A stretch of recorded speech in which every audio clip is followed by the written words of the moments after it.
So this is part 4 in this series I'm trying to do, which is my 25 most wanted comic books.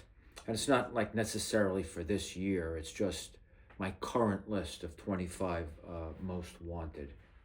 And like I've mentioned before, I've left out really high-end books for the most part that are unattainable or virtually unattainable.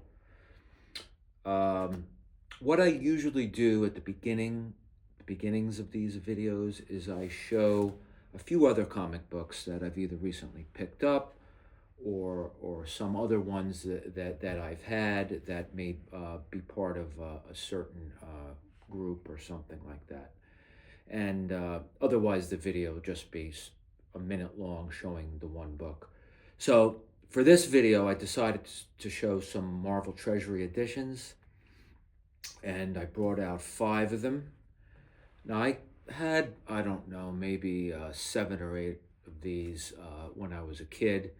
They have all disappeared over the years. I don't even really quite recall what happened to them.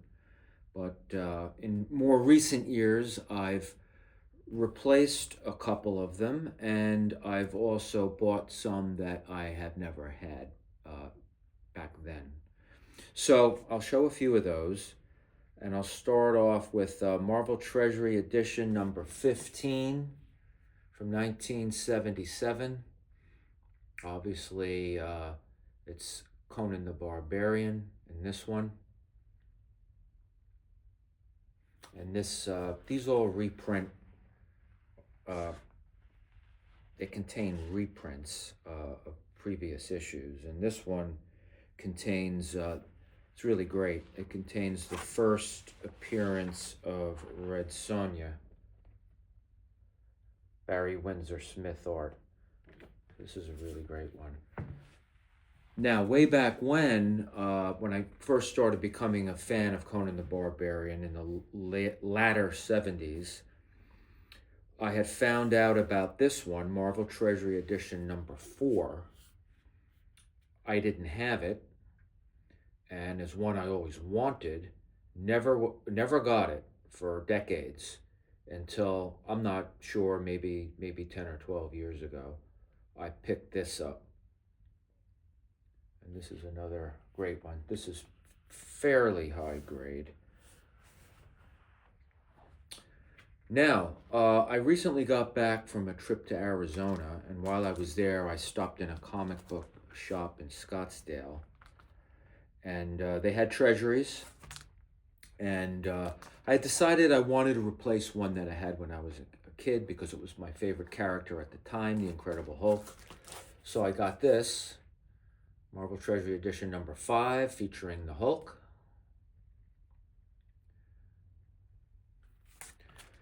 Now, I also found one that I actually have. It's the first one I bought when I was a kid in '74. It disappeared, like I said, and I bought one as a replacement, again, maybe a dozen years ago or so. And I just bought another one because it's high grade and I couldn't pass it up. So it's Giant Superhero Holiday Grab Bag from 1974. And so this is now the second one I have, but this is high grade. This is at least a 9.0. So I couldn't pass it up. And the final one I got at the comic shop in Scottsdale is Marvel Treasury Edition number 1, featuring Spider-Man. And this is another one I always wanted. And finally I have it, and this is a high grade. Let's see. I think this one is high grade. This, I would say, is at least a 9 too. It's really nice. All right, so that brings us to the point of the video, which is showing a book I have recently acquired. It's been maybe a few weeks now, and I've kind of blown up my list of top 25 already, because this one actually is not on it. So why am I showing it? Well, like I said before, I cut out those top tier books, and the one that was at the bottom of the top tier list is the one I just got. So if my top 25 you could number from 1 to 25, I guess this would be number 0. So I'm expanding the list one notch up to one place up, let's say to number 0 on the list. And this is Fighting Yank number 23. This is a Schomburg cover. A Schomburg cover I particularly like. That's why it's on the list. It's 1.8, as you can see. And I just love this book. It's got the woman in the red dress.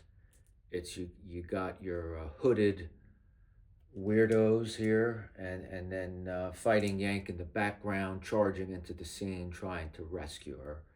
So I picked this up. I made a deal with someone selling on Instagram.